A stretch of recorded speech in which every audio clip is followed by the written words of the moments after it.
De volta para continuar a agradabilíssima conversa com o mestre Kim Kel. Ô Kim, e a entrada, já que você citou, né, no bloco anterior várias vezes, a sua entrada no meio de Brasil, como isso mudou a sua carreira como músico de rock and roll e a história do Lírio de Vidro? Isso influenciou de alguma forma?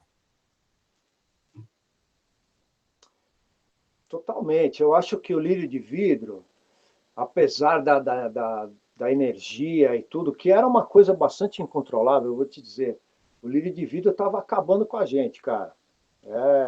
Realmente estava ficando perigoso, né? E eu acho que a gente chegou no máximo que dava, cara. Eu realmente queria uma orientação mais profissional. Quando eu conheci o Oswaldo, o Made in Brasil já era uma banda estabelecida, de sucesso, que a gente era fã. E, pô, aquelas mudanças de formação e tal. Ele falou, pô, bicho, você não quer vir tocar guitarra? Então foi uma chance que eu não deixei passar, né, cara? Entrar Uhum. numa banda estruturada, com agenda, com caminhão, com equipamento, com escritório bacana. Foi muito legal. Eu acho que na hora foi o melhor que poderia ter feito, cara. O Lírio de Vidro, o pessoal cobrou muito na época e tal, mas o próprio Índio entrou comigo lá e ficou 6 meses, 8 meses, e também não quis ficar. Eu falei, não, bicho, eu vou ficar, a gente tem uma excursão para fazer, e, então eu fiquei. Então, eu acho que o Lírio de Vidro cumpriu a função naquela hora. Hoje em dia é que eu estou mais reavaliando positivamente, mas naquele momento eu fiquei assustado com o rumo que as coisas estavam tomando no Lírio de Vidro. Então, acho que foi uma decisão segura entrar no Made in Brasil. Entendi. Já que você citou também, além de você, o Índio também do Lírio de Vidro gravou, né? Aparece como acreditado no Minha Vida Rock and Roll do Made. Vocês participaram muito do processo de composição ou só tocaram com a banda, Kim? Bom, o trabalho já estava, não vou dizer pronto, mas já estava já conduzido, né? O Oswaldo é o líder da banda, ele que decide. A gente entra tocando sob a direção dele. Então, não contribuir com música nesse momento com os outros. Só do adiante que a gente começou a fazer umas parcerias e tal. E também a gente entrou, vamos dizer assim, já tinha lá uma galera forte lá na época, tinha o Juba, que depois foi para Blitz, tinha o Vander Tafo tocando guitarra, recebendo todo mundo super bem. Pô, eu cheguei lá, pô, quando eu vi o Vander Tafo, eu falei, nossa, bicho. Ele falou, não, que isso, bicho, estamos aí, estamos juntos.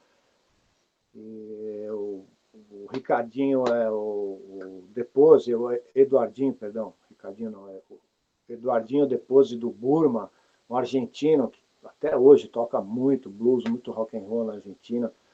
Na época morava no Brasil. Então, era um timaço de músico, Babalu, Franklin. Então, ali a gente, pô, eu entrei e falei, meu, fala o que você quer que eu faça, você quer que eu toque assim? Então, a contribuição foi, no estúdio a gente tocou as nossas partes, mas depois a gente foi a banda de estrada, né? Durante um ano e meio, o Índio saiu um pouco antes, né? Mas durante um ano e meio a gente viajou com esse disco Minha Vida Rock and Roll aí eu e o Celso na guitarra, né?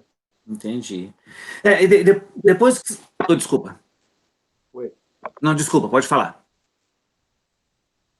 Mudou tudo, claro, mudou para melhor, né? Rock and roll garantido 3, 4 vezes por semana, lógico que mudou para melhor, né? Claro. Quase um emprego fixo, né, Kim? Pois é, meu primeiro emprego fixo como músico. Aham. E aí, quando você deixou o Made, misto quente.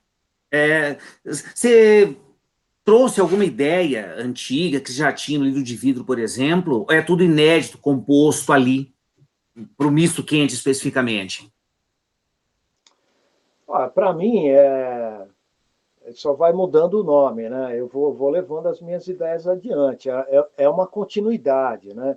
O misto quente é o seguinte: nessa época do Made in Brasil, eu fui morar junto com o Beni, que era o baterista do Made in Brasil, na época, depois que o Índio saiu e depois se tornou baterista do Misto Quente, e a minha namorada, a gente morava ali, montamos uma sala de ensaio, onde eu dava aula de guitarra também, porque a galera continuava aparecendo e tocando a campainha, oh, bicho, você que toca guitarra no meio, pô, me dá umas aulas. Então, conheci muita gente legal assim, cara. Falei, então tá, aparece tal hora, tal. E, dando aula de guitarra ali, e ensaiando também, tentando, contornando a vizinhança. Isso aí é aqui nas Perdizes, aqui, né, na Rua Franco da Rocha, Uhum. na beira da Pompeia, né? Aí surgiu a chance de o Baratos Afins estava o Luiz Calanca, que tinha o sebo lá no centro, ele estava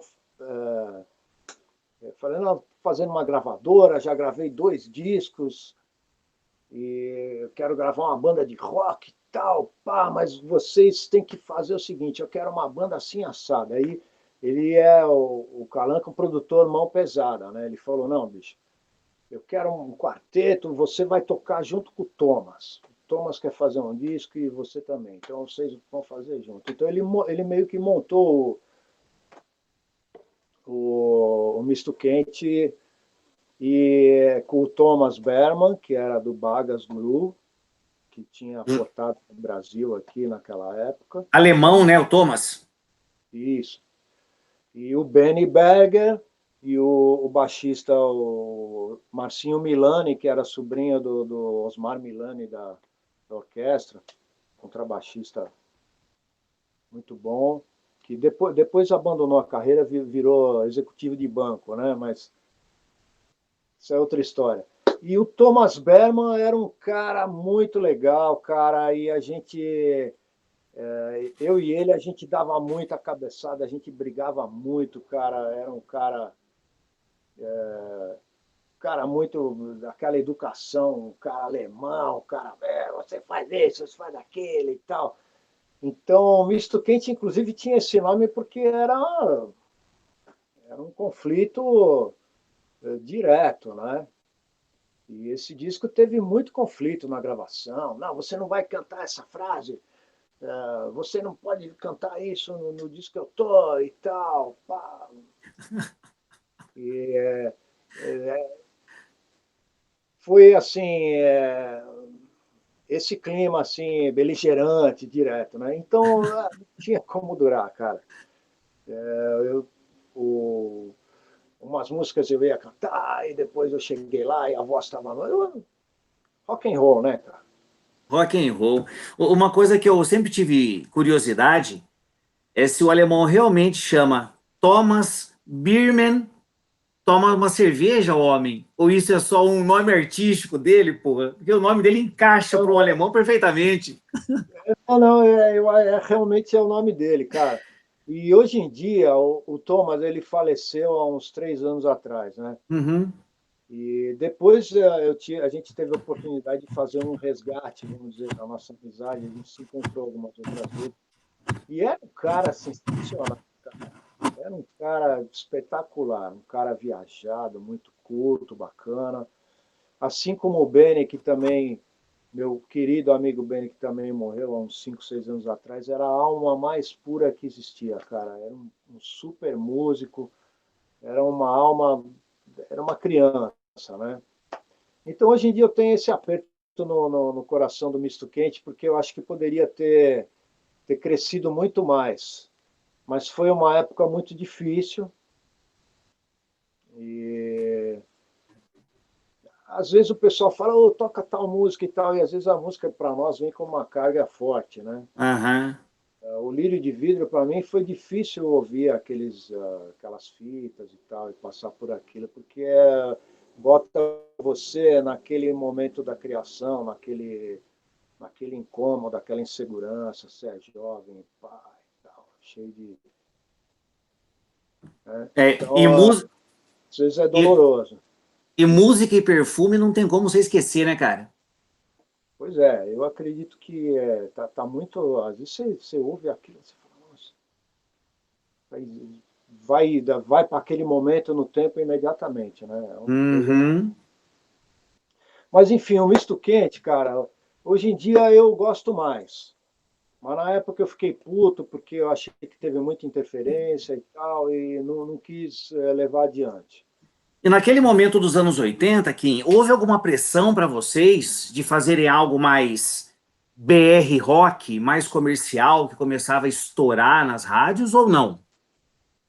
Não, o que tinha na época era a revista Bis, que é um pessoal que eu até conheço, eu sei quem é, depois até os anos 90 eles meio que dominaram a cena. E a revista Bis trucidou o disco do Misto Quente em frangalhos, mano. Trucidou, falou que era uma sujeira bluseira dos anos 70. Ah, tá louco essa merda. Ah! Então, Deixa eu te puta, isso contar uma coisa. Eu tenho essa revista com a crítica do Misto Quente, e depois que eu li a crítica, eu fui atrás do disco. Falei, se a Bia está falando mal, eu vou achar esse disco, cara. Se tem essa pois sujeira dos anos 70, eu preciso disso. E aí que eu fui atrás do Misto Quente. é foda, é foda. Mas naquele momento eu falei, puta que pariu.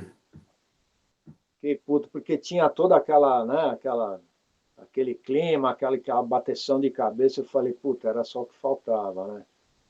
É. Ó, então assim, falamos do Talvez, mês de... Fala. talvez se a gente tivesse fechado fileira e ido em frente, né? Mas ele era muito dividido, né?